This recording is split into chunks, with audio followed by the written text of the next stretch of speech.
Siguen reacciones e informe de Red Más Noticias sobre Alianza Maduro-ELN. No hay que permitir que Venezuela se convierta en Siria, advierte el senador estadounidense Rick Scott. China responde a Trump, anuncia subida de aranceles sobre bienes valorados en $60.000 millones. Conductor que sobrevivió a estallido del pasado viernes en Bogotá nos contó cómo vivió esos momentos de pánico. Edificio nuevo del Congreso está haciendo agua, afectadas varias oficinas y el techo por lluvias desde las últimas horas. Y presten atención al trabalenguas. La esperanza es lo último que se pierde. Esperanza Gómez no quiso con el Tino y el Tino no pierde la esperanza de estar con la Gómez.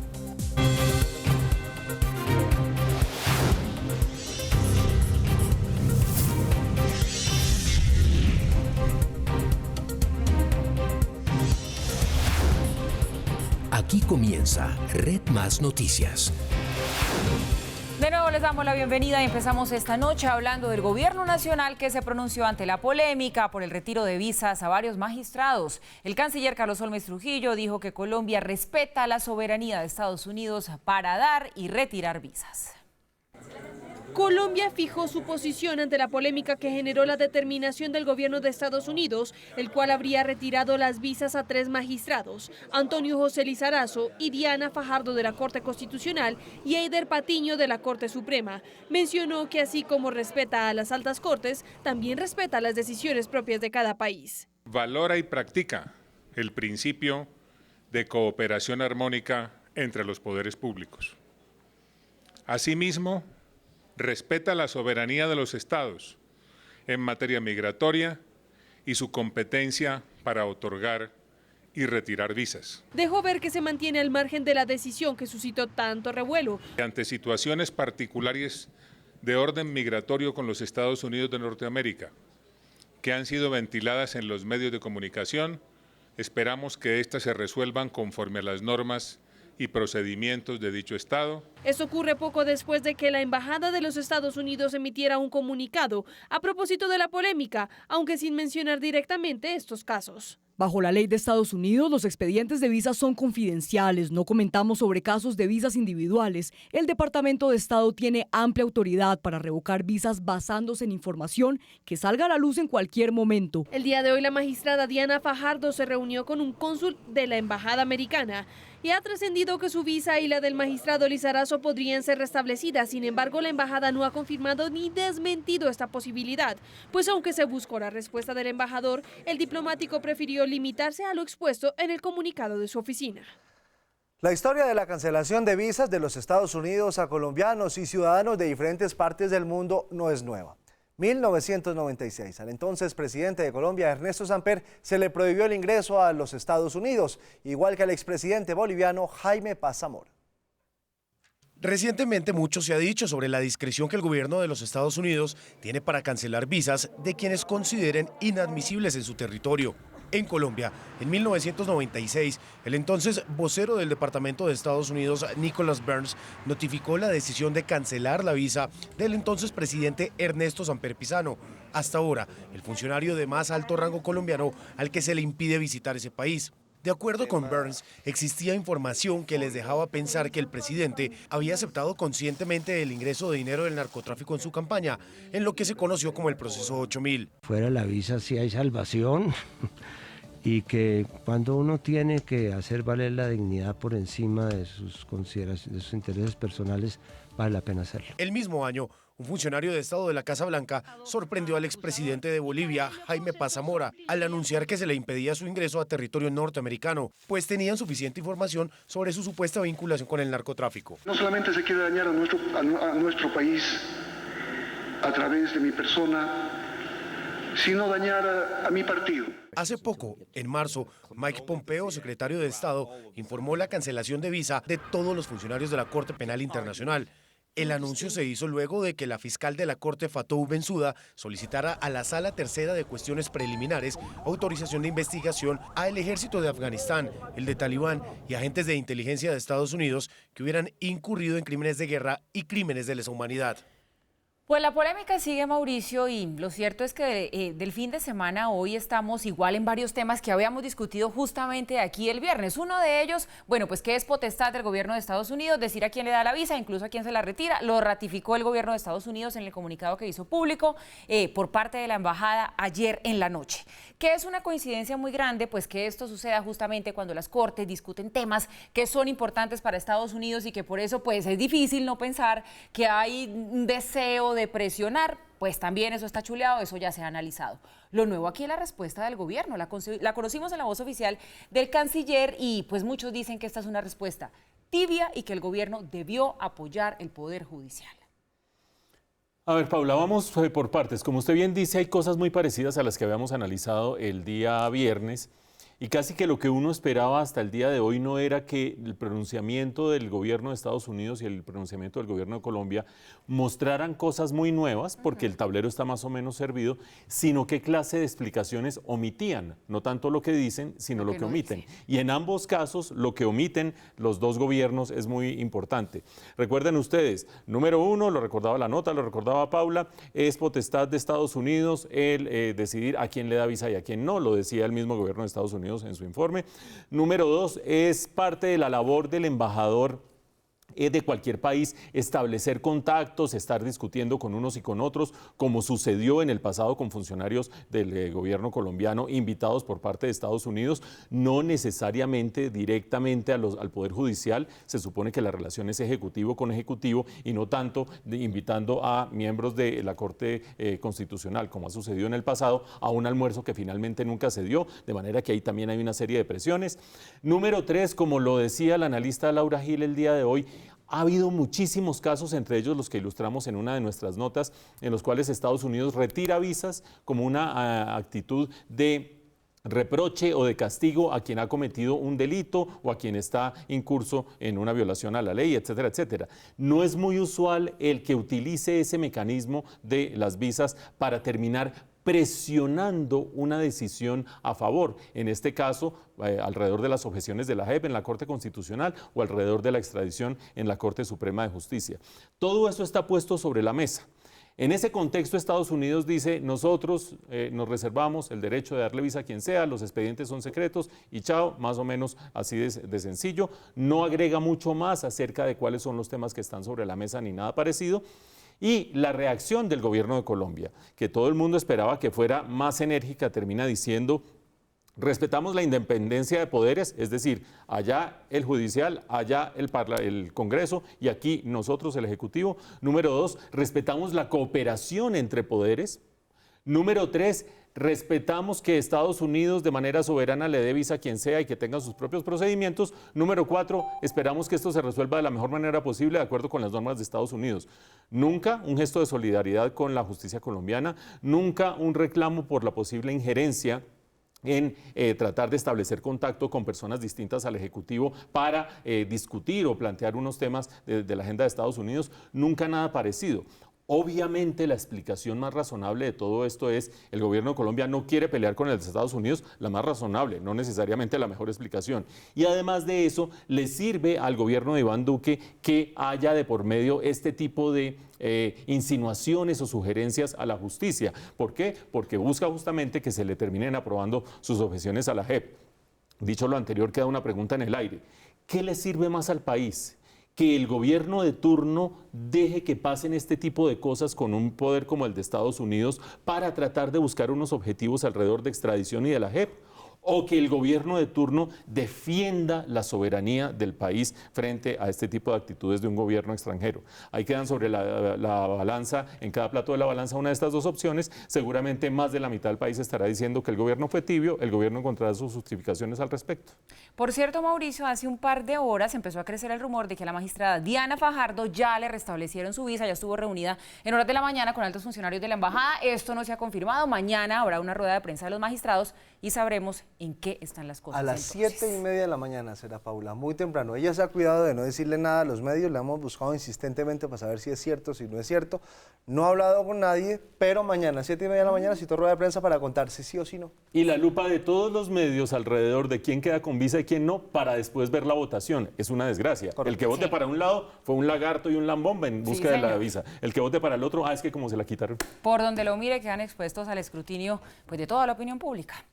Bien, seguimos con la información. Un fuerte llamado hizo el presidente Duque para que las naciones y organismos multilaterales actúen en vez de permanecer indiferentes al hambre y a la crisis que está causando la dictadura de Maduro. Otros sectores piden que se evite que Venezuela llegue al nivel de Siria. En el marco del Concordia America Summit, el presidente Duque pidió a los países que aún siguen en silencio ante la dictadura de Maduro cambiar el rumbo. Cuando uno ve una tragedia humanitaria, no puede estar en ningún lugar pasivo. Y por eso la invitación que debemos hacer todos los latinoamericanos no es a preguntarnos cuándo va a caer la dictadura, sino qué vamos a hacer para que caiga la dictadura en Venezuela y se restablezca el orden institucional. Incluso apuntó a que se necesitan más acciones de presión para que realmente el hambre y la violación de los derechos humanos se detengan. A través del Grupo de Lima, a través de la Organización de Estados Americanos, somos claros que se requieren más sanciones. Ante este panorama también se pronunció el senador de Estados Unidos, Rick Scott, quien aseguró que lo que vive el pueblo venezolano se asemeja a un genocidio. Es muy importante que no permitir Venezuela se convierta en Siria. Es imposible. Por su parte, el ministro de Defensa colombiano apuntó a la complicidad que a la par Maduro sostiene con el terrorismo y con el narcotráfico. Tenemos que llamarlo por su nombre, es un narcoestado. Allí tienen carteles de toda clase, carteles de militares, de gente del gobierno comprometido, las mayores trazas que tiene identificadas el Comando Sur de los Estados Unidos están saliendo de Venezuela. Entre políticos y líderes de la opinión, la coincidencia es que el mundo debe actuar, pues el reloj va cada día más en contra del pueblo venezolano. Siguen las reacciones a lo que reveló Red Más Noticias, los documentos que demostrarían la alianza del ELN con Nicolás Maduro y el despliegue de supuestos espías venezolanos en nuestro país. Para algunos, estos dos hechos constituyen una grave violación a la soberanía colombiana. Estos documentos reservados de altos mandos militares venezolanos en los que se ordena respaldar plenamente al ELN y proveerle ayuda logística y armas confirman, según los expertos, un secreto a voces. Sin embargo, dicen, no pueden responderse con un gesto similar. Tenemos en Venezuela un avispero y no podemos coger a patadas ese avispero. Realmente llegar a generar una situación internacional en la cual se pretenda ir por, qué sé yo, un líder del ELN, incluso con el permiso de Guaidó, lo único que generaría es aún mayor desestabilidad en la región. Otras evidencias reveladas también en exclusiva por Red Más Noticias y que demostrarían la presencia de espías cubanos y venezolanos en nuestro país son, para algunos expertos, un acto de guerra. En sentido estricto, cualquier presencia no autorizada de miembros de fuerzas de seguridad de otro Estado es una flagrante violación a la soberanía nacional. Debería ser considerado como actos de guerra y ser tratados como tal. El gobierno colombiano no puede permitir que haya espías o militares de ningún país. Otros opinan que a pesar de ello una respuesta militar sería el más terrible de los escenarios. Es como regresarnos 10 años en el pasado al momento de mayor crispación entre Uribe y Chávez durante el momento en que se presentaban pruebas de la presencia de las FARC en territorio venezolano. En cualquier caso, aseguran que la contundencia de las evidencias reveladas por Red Más Noticias son un arma vital en el plan del gobierno Duque de buscar una salida pacífica a la grave crisis en el vecino país. Y en entrevista con nuestro director Juan Lozano en el programa Al Punto, el asesor de seguridad de la administración Trump para el hemisferio occidental habló del informe exclusivo de Red Más Noticias sobre la alianza del ELN y el régimen de Maduro. El asesor reafirmó que sobre la crisis en Venezuela todas las opciones siguen sobre la mesa. Aquí la semana pasada divulgamos un informe después de que la Cancillería colombiana confirmara que unos documentos sirvieron de soporte al canciller para afirmar que Venezuela está financiando o patrocinando o apoyando con armas al ELN. ¿Ustedes conocen algo de esta situación? Yo creo que sin duda el ELN ha estado operando en Venezuela. Sin duda hay factores del gobierno de Maduro, de Nicolás Maduro y su entorno, Diosdado Cabello y un pequeño grupo, pero que sí han ido a funcionar para apoyar al ELN. Calificó como inaceptable el apoyo de algunos países al ELN. Sus actos son terroristas y se les deberían tratar de terroristas en cualquier país que están. Algunos países desafortunadamente le han acomodado su estadía, como Venezuela y como Cuba. Eso es inaceptable, los Estados Unidos ve eso como inaceptable. Explicó por qué el régimen apoya grupos al margen de la ley e hizo referencia sobre la llamada Operación Libertad en Venezuela del pasado 30 de abril. No es por gusto que la guardia personal de Nicolás Maduro son cubanos y rusos, porque él no confía en ningún venezolano. Francamente, y por eso necesita el apoyo de algunos de estos países y fuerzas externas. Sabe que no son leales a él y que ha querido entregarle, y ahí también Diosdado Cabello ha jugado un papel para darle más poder a estos grupos ilegales, estos grupos armados, a los prisioneros en las cárceles, a los narcoterroristas. El asesor de seguridad de la administración Trump para el hemisferio occidental fue enfático en que Nicolás Maduro está en una posición delicada porque no sabe en quién confiar. Decía Mauricio, uno de nuestros informes que acabamos de presentar, que hay sectores que piden que se evite que Venezuela llegue al nivel de Siria. Yo no sé si ese llamado ya llegó demasiado tarde y Venezuela internamente ya está operando como Siria, donde hay diferentes fuerzas con diferentes intereses, con el poder de las armas además. Y si uno a eso le suma lo que dice el asesor de seguridad de Donald Trump, el señor Claver Carone, que todas las opciones siguen sobre la mesa. Si le suma lo que dice Ariel Ávila, que la presencia de espías en Colombia debe ser considerada un acto de guerra, pues imagínese, esto es una bomba de tiempo. Muy importante, Paula, lo que usted señala, que dijo Ariel Ávila hace un momento. Yo creo que es interesante ver esto en la perspectiva de un par de reflexiones. La primera de ellas, lo que dice el señor Claver Carone, el asesor para asuntos hemisféricos en temas de seguridad para Donald Trump, que termina diciendo básicamente, este es un proceso irreversible. Puede que vaya unos pasos para adelante, otros pasos para atrás, pero es un proceso irreversible y todas las opciones siguen sobre la mesa. ¿Qué tenemos hoy después de los distintos embates? 1, Maduro sigue atornillado. 2, la oposición tiene unas victorias pírricas, como por ejemplo el que Leopoldo López haya salido de su reclusión en su residencia domiciliaria. Pero 3, una cosa muy importante, el que la cúpula de Nicolás Maduro, la cúpula del régimen bolivariano, está fragmentada. Lo decíamos hace unos cuantos días, esto es como el capítulo de la novela de suspenso en la que la familia mafiosa que se cubren unos a otros empieza a mostrar unos resquicios en los cuales uno no sabe quién fue el que habló mal del uno, quién va a traicionar al otro, todos se miran porque así está la cúpula alrededor de Nicolás Maduro. Obviamente en ese contexto la gran pregunta es ¿por qué no ha podido salir Nicolás Maduro del poder y por qué si estaba todo listo para que hace unos días cuando Juan Guaidó, antes del 30 de abril, terminó diciendo que iba a salir y que ese era el día en que Maduro iba a salir y después salió Mike Pompeo diciendo todo estaba listo pero los rusos no dejaron? ¿Por qué los rusos no dejan y qué quiere decir Estados Unidos con esto? Y aquí hay un equilibrio o un juego entre las dos potencias que hay que leer con mucha atención y ni siquiera leyéndolo con atención uno alcanza a descifrarlo. A los pocos días Donald Trump dijo, hablé con Vladimir Putin y me dijo que él no tiene ningún interés en Venezuela.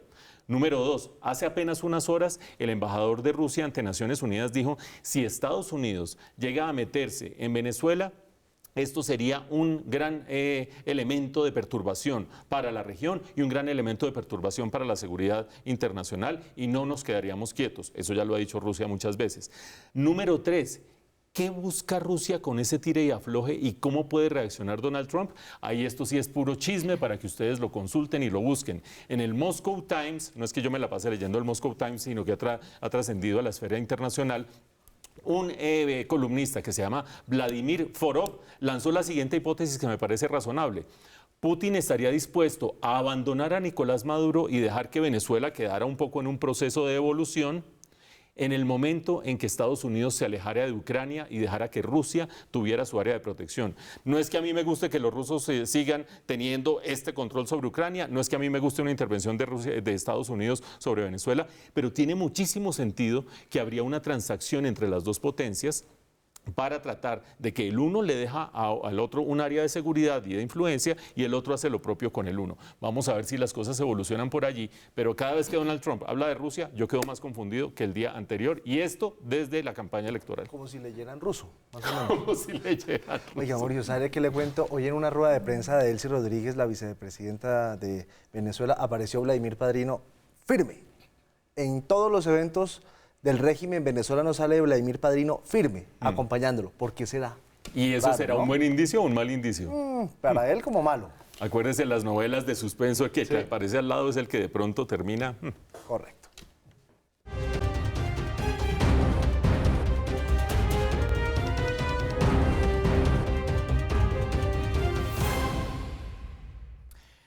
Tras el estudio de la Universidad Nacional que evidenció que 384.000 personas se cuelan al día en Transmilenio, la pregunta que surge es cómo acabar con los colados en el sistema. Mientras el distrito busca una solución más efectiva, hoy Bogotá volvió a perder, escuchen esto, cerca de 1.000 millones de pesos por esta reprochable práctica.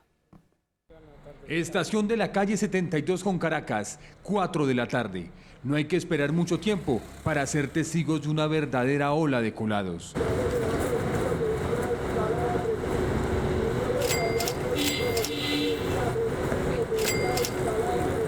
Cada vez que alguien entra a Transmilenio sin pagar, significa que el sistema deja de percibir 2.400 pesos.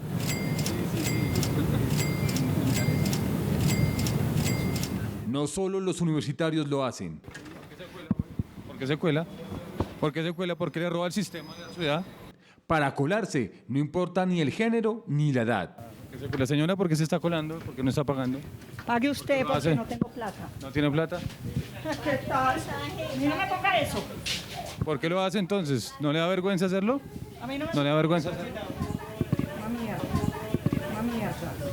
Terrible porque no es justo que uno pague y otros no. En esta práctica que desangra las finanzas de Bogotá, no interesa tampoco arriesgar la vida. En medio de un estudio, la Universidad Nacional instaló 341 cámaras en 9 portales y 31 estaciones. El resultado no pudo ser más indignante. Transmilenio mueve al día 2,5 millones de personas. De eso, aproximadamente el 15% no paga el pasaje. Entonces, casi 300.000 personas no pagan el pasaje diariamente en Transmilenio. Nos estamos robando a nosotros mismos 222.000 millones de pesos al año. Eso fue lo que costó Transmicable. Pese a las escandalosas conclusiones del informe, a colados como este joven, poco o nada le importan las cifras. ¿Usted qué siente de que le pongan un comparendo por colarse? No, pues nada. Que yo digo que el Transmilenio es una mierda. ¿Arrepiente de haberse colado? ¿Se va a seguir colando?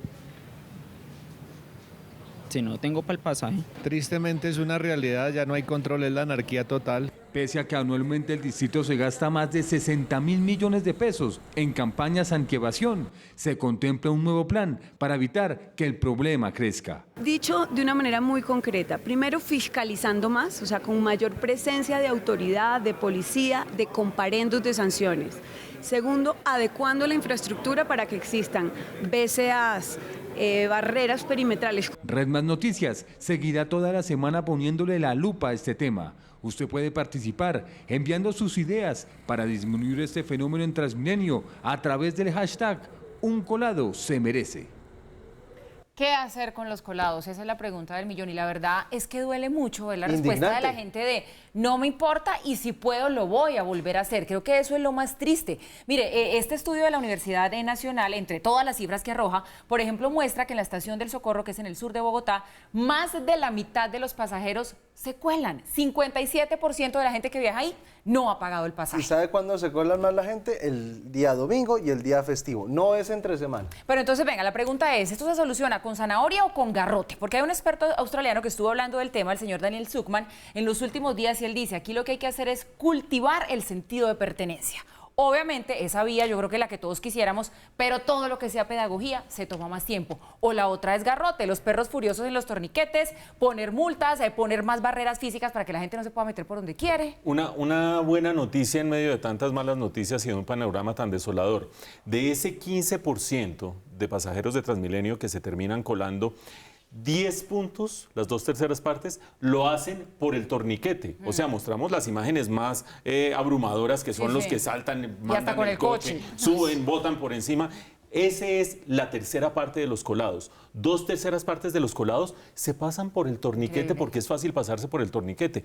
Parte de la inversión de la que hablaba la doctora María Consuelo Araujo, de 63.000 millones de pesos, tiene que ver con adecuar los torniquetes para que no sea fácil pasarse. Algunas estaciones que tienen nueva infraestructura están impidiendo de manera bastante seria que se pasen los colados. Con todo y eso, con que quede solo 5%, que es más o menos el nivel internacional de colados en transporte público, y no por eso es tolerable, hay cosas que hacer en términos de cambiar la actitud de la gente. Estoy de acuerdo con el señor australiano en el sentido en que si uno no cambia la actitud de la gente, lo que termina es tapando por aquí un hueco y se le sale por el otro y se le meten por aquí, se le pasan por entre las piernas y demás. Ahora, díganme ¿ustedes creen que hay alguna esperanza de cambiar la actitud de la gente cuando uno ve un muchacho como el que acaban de entrevistar en una actitud absolutamente cínica? Al lado del policía, ¿no? Con el policía al lado, con la cámara enfrente, diciendo me importa un carajo, yo me cuelo porque sencillamente Transmilenio es una... y ustedes oyeron toda la expresión. Y fuera de eso diciendo yo me vuelvo a colar si no tengo plata. Es decir, a la gente le importa un carajo. Creo que eso o se logra transformar con un liderazgo como en el que en algún momento hace rato tuvo Antanas Mocos, o si no, aquí toca con perros y zanahoria, yo no sé cómo será la cosa. Pero o sea, con garrote. Sí.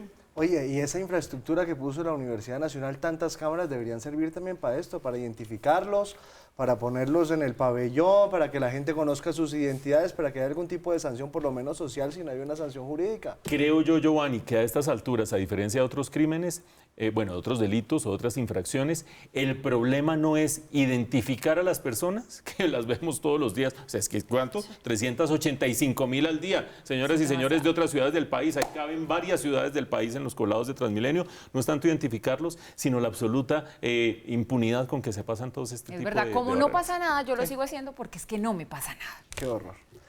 Red Más Noticias habló con el conductor del furgón que sobrevivió a la explosión en el barrio La Estrada. Admitió que se salvó milagrosamente y que el vehículo que manejaba evitó una tragedia mayor.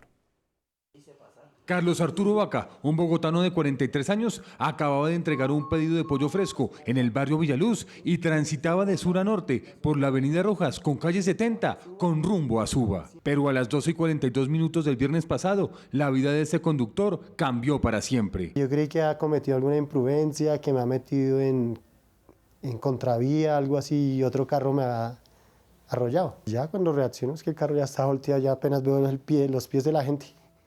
Los pies y escuchaba que la gente corría para un lado a otro. Cuando por ahí alguien dijo, córrase, quítense de ahí que eso va a explotar otra vez. Afuera de la cabina de su furgón, todo era caos y curiosos, celular en mano. Digo, ayúdenme, auxilio que estoy aquí en el camión. Llegaron 2 personas y me ayudaron a jalar el timón y pues salí del carro por mis medios. Afortunadamente, digo yo ahorita, no me dieron ayudante. Cuando el humo y el polvo se esfumaron, la magnitud de la tragedia se vio en colores. Y entonces a nadie le quedó duda que si la onda explosiva no hubiera volcado el camión, los niños del colegio Néstor Forero estarían dentro de las víctimas. Gracias a Dios me utilizó para poner el carro ahí y aparte eso me protegió a mí. ¿Sí? Porque en el punto en que yo estaba, yo era para no haber quedado, mejor dicho. Fueron 2 eternos parpadeos, escasos segundos atrapado, tiempo en el que Carlos, como en una película, vio a su familia. Pensó en estos hijos adorados hinchas del América, en David y Carlos Andrés, los 2 motivos para levantarse en la mañana y salir en ese bendito camión, hoy convertido en chatarra. Mi esposa cuando llegó a la clínica y me vio ya mejor y consciente y todo el cuento, me dijo, mi amor, me metiste un susto. Carlos se recupera en su casa de Usme de las esquirlas en la cara y en las manos que le dejó la explosión. Sabe que la vida debe seguir, pero que pasar de nuevo por las Rojas con 70 ya nunca será lo mismo. Este hombre es un ángel. Y durante estos meses de lluvia, varias de las oficinas del edificio nuevo del Congreso han resultado afectadas, por no decir inundadas y con sus techos corroídos. Goteos continuos, oficinas empantanadas, incluso como la propia consulta anticorrupción. Luces con fallas eléctricas por las filtraciones, techos corroídos, olor constante a humedad. Nos encontramos en una oficina donde no existe ventilación, donde hay goteras en toda la estructura de la oficina, no existe tampoco un aseo permanente de la misma, tenemos que tener los computadores tapados, como ustedes pueden observar.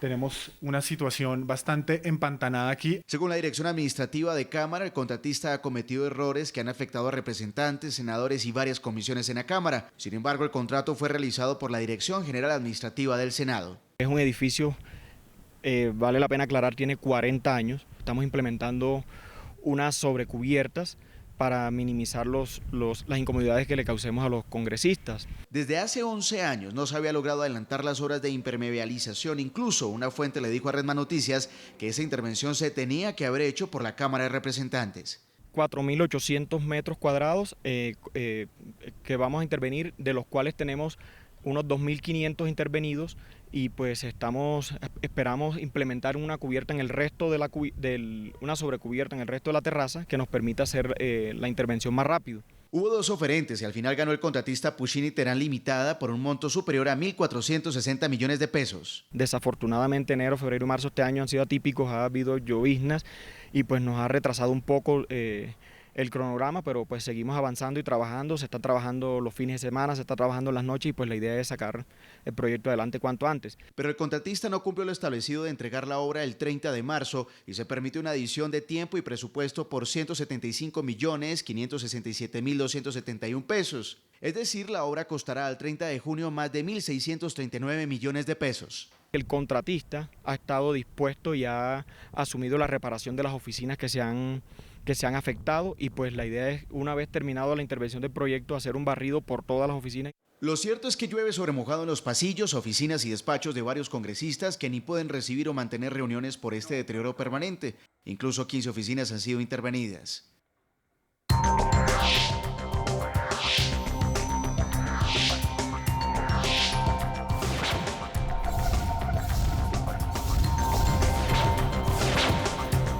En noticias del mundo, la guerra comercial va en serio. China le respondió a los Estados Unidos con la misma moneda. Impondrá mayores aranceles a productos por valor de 60.000 millones de dólares que deberán pagar esa nueva tarifa a partir del 1 de junio.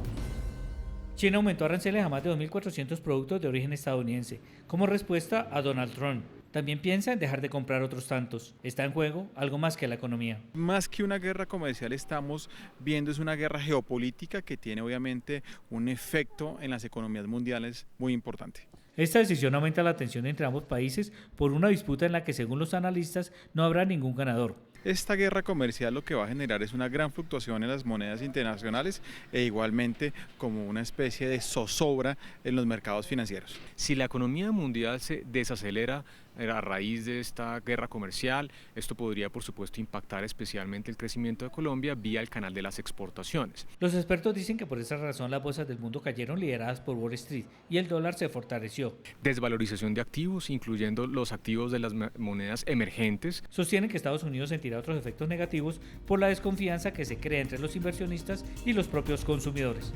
Como parte del plan de promoción de Colombia en el exterior, la Cancillería invitó a 4 integrantes del colectivo Vértigo Graffiti para que participaran en la 7ª versión de Artes Urbanas Balad, con una mega obra aquí nomás, en Jordania. Un mural de más de 280 metros, 6 días de trabajo y más de 11.679 kilómetros entre Colombia y Jordania se necesitó para crear Semillas Humanas, una obra artística de 4 muralistas colombianos. Este mural, que además de mostrar un campesino jordano de edad cargando trigo en sus manos en el Valle del Cocora, resalta el valor central del festival de este año, la inclusión. Semillas Humanas demuestra una vez más que la fuerza del arte y la pintura es tan grande que pueden llegar a unir países tan distintos y tan distantes como Colombia y Jordania. Y miren esta pésima imagen de un instagramer al que se le devoraron las redes tras ver su lamentable comentario sobre unos ciclistas. En Cali, las autoridades citarán al periodista Daniel Vivas Barandica para que explique por qué grabó un video insultando a varios ciclistas que subían por el kilómetro 18 el pasado sábado. ¡Me cago en los ciclistas! ¡Me cago en los ciclistas! El hombre enfurecido trataba de maniobrar su vehículo mientras grababa. Ninguno respondió, pero estos deportistas se sienten intimidados. Claro que es una amenaza y claro que hay que tener pendiente, hay que tenerlo entre cejas este tipo de personas. Vivas es conocido por sus comentarios pasados de tono, como el que hizo contra el Petronio Álvarez o los que ha hecho contra la comunidad judía y otros. Trabaja como community manager e influenciador. Una vez el video de los insultos se hizo viral y le llegaron cientos de amenazas, Barandica pidió disculpas a su manera. Vamos a hacerlo porque así como soy de macho para joder a alguien y para criticar, vamos a ser igual de machos para pedir disculpas. En este video tampoco muestra la cara y explica que insultó porque se sintió en riesgo en la vía. Yendo para el 18 hay dos carriles y el carril de subida estaba congestionado por los ciclistas. Pero este incidente parece revelar un problema en carreteras de Cali, porque en otras ocasiones no han sido solo insultos. Te va a tirar el carro o te cierran o de repente adelantan y frenan en seco. Red Más Noticias intentó hablar con Daniel Vivas, pero no respondió llamadas ni mensajes. Por su parte, las autoridades respondieron que evaluarán la situación de convivencia en vías de salida de Cali, donde ha aumentado la presencia de ciclistas. Este señor es un desadaptado, más no da la cara, porque esa no es la manera de referirse a los ciclistas, tampoco es la manera valiente de pedir disculpas, es un desadaptado y hay que ver qué tanta gente lo está sponsoreando, qué tanta gente lo está siguiendo, a ver si están de acuerdo con estos comentarios. Tantas marcas tan prestigiosas estarán de acuerdo con el comportamiento de este señor. Ese es el problema que estamos viendo actualmente, yo creo que también con las redes sociales. Al final, tipos como este, que se hacen de oro con tantas marcas, pues mira lo que están pagando las marcas. Están al final financiando a gente como este para que siga sacando más notas de este tipo, Carlos, que no ayudan nada a la sociedad. Se llaman influencers Instagram, pero lo único, o por lo menos personajes como este, no ayudan en nada a ninguno de la sociedad. Eso sí hay que decirlo. Las marcas que les sigan Una pagando. pregunta para claridad de los televidentes y para personas como yo que no sigo a este tipo, ¿no? Sí. Me perdonan, pero yo no lo sigo. La gente que lo sigue ¿con qué clase de comentarios? ¿O por qué? ¿Cuál es la gracia del tipo para ser un No lo tengo muy claro, pero dice. yo creo que también son gente que debe ser del mismo estilo, que también persigue ser un poco violento, persigue siendo un poco irreverente como este tipo, y al final pues le gusta. También yo me metí un poco en sus redes, es muy majestuoso todo es como viajes por Miami, viajes a no sé dónde, viajes a conciertos. O sea, el tipo realmente tiene bastante billete, pues se suele decir, y parece no solo eso, sino que está contento de demostrar todo ese dinero que tiene. Pues qué básico, qué lo sponsorean. Pues no es marcas, pero sí la clase. Marcas como bebidas puede ser, marcas también incluso que quieren aprovechar campañas, sobre todo para que este tipo promocione. Oye, mira, puedes seguir esto. Ahora, yo quiero decir aquí un comentario. Agencias de viajes que pues también tendrían que ver, sí que voy a hacer un comentario, y creo que esto es una crítica constructiva que deberían tener los ciclistas de este país, que aprendan las normas. Porque, por ejemplo, el que vayan así conjuntamente puede provocar un accidente, es ilegal y a ellos les puede también costarle la vida. Los ciclistas tienen que ir siempre con casco, respetando las normas, siempre en el arcén, que sí luego pueden ir conductores y todos cafres lo que puedan por el otro lado. Sí, pero hay que no justifica para nada. No estoy justificando, estoy haciendo una crítica constructiva a algo que yo he visto y me he dado cuenta en las carreteras de pero este se país. trata de convivencia, los ciclistas se ponen de acuerdo, también los conductores respetamos. Sí. Totalmente, pero las normas para ciclistas están claras. Sí, este señor solo tiene 149.000 seguidores, tampoco es que sean muchos, eso es nada. Para ser un influenciador, pues realmente su terreno es más bien poquito, es verdad. Por fortuna, ¿no? Por fortuna. Totalmente, deben acabar este tipo de gente, pero bueno. Y Global Training Aviation, en alianza con Indra, trajeron un simulador de la aeronave comercial Airbus 320 a Bogotá. Y nuestra periodista Valerie Barti lo piloteó. Aquí les contamos cómo le fue. Red Más Noticias pudo sentir en carne propia la adrenalina de pilotear un avión. Una cabina exacta a la de cualquier Airbus 320, con los mismos asientos y cada uno de los cientos de botones que están en el panel de control. La hora del despegue había llegado. Desde la pista 1 del Aeropuerto Internacional El Dorado de Bogotá, aquí quien les habla, Valerie Barti, tomó el control de la aeronave y llevó hasta las nubes el Airbus 320. ¿Despegamos? Sí. Estoy viendo. Por la inexperiencia, el despegue fue un poco brusco. La nariz del avión estaba más vertical de lo sugerido. Este prototipo de A320 puede crear condiciones meteorológicas impensables, como por ejemplo, ver nieve caer sobre Bogotá. Yo aquí puedo generar vientos fuertes, cortantes de viento, lluvia, nieve, polvo, apagar motores, fuegos, fallas en sistemas eléctricos, sistemas hidráulicos, fallas en controles de vuelo. apagar los dos motores. Bernabé es un experimentado piloto de Airbus 318, 319, 320 y 321 y hoy está al servicio de aquellos más novatos para enseñarles a sortear cualquier imprevisto durante el vuelo. El Airbus, nos contaba Bernabé, tiene una historia antes y después del accidente en el río Hudson. Y es que fue tan apoteósico el aterrizaje que la compañía copió las maniobras del piloto para adherirlo al sistema ya creado. Las configuraciones, los procedimientos y las actitudes que él le puso al avión para que finalmente cayera satisfactorio, porque él cayó satisfactorio, fue lo que Airbus puso. El 100% de las aeronaves están automatizadas, tanto así que este A320 es capaz inclusive de aterrizar por su cuenta si el piloto pone correctamente las coordenadas.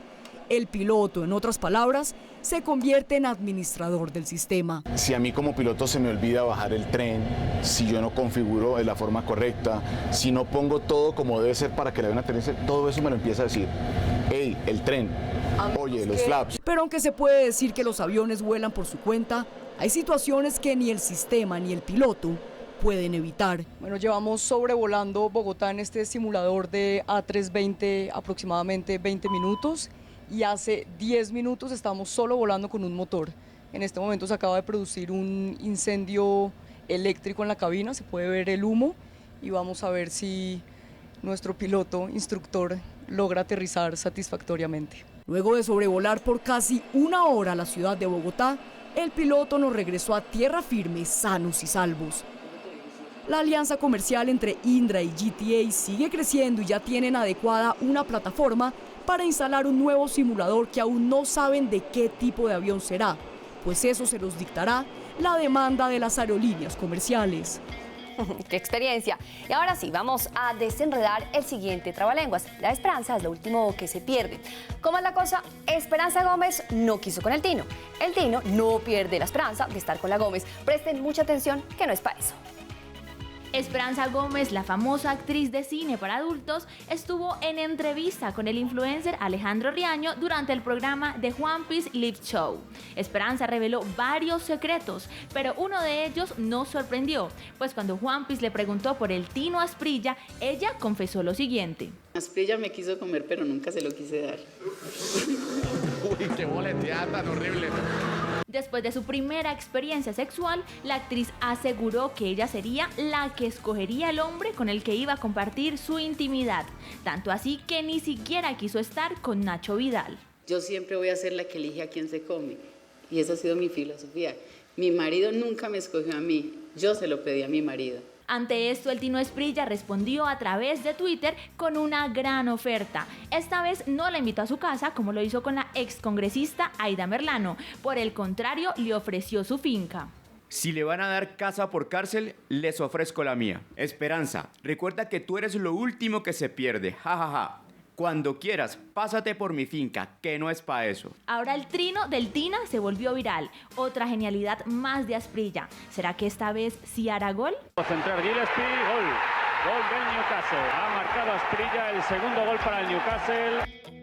Ay, Dios mío, no. Primero tiene que convencer a Esperanza, ¿no? Ella dijo, yo decido con quién y el Tino no están las opciones. Pero entonces de aquí en adelante, cuando la gente diga no es pa' eso, ¿sí es pa' eso? Probablemente sí. Mire, siempre que se le digan no es para eso, sí es para eso. Venga, en todo en la vida. Venga, le quito un cafecito que no es para eso. Que no es para eso. Es para eso, es para eso. Pero bueno, ¿ustedes en qué creen que va a terminar esto? En eso.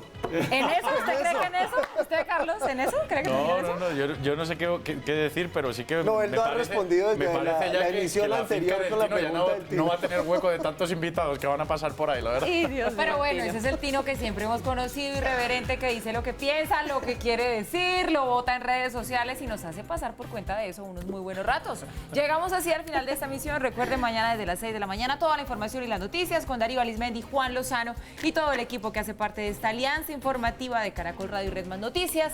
Piensen en el no es pa' eso y nos vemos mañana. Porque sí es pa' eso. Siempre es pa' eso. Siempre.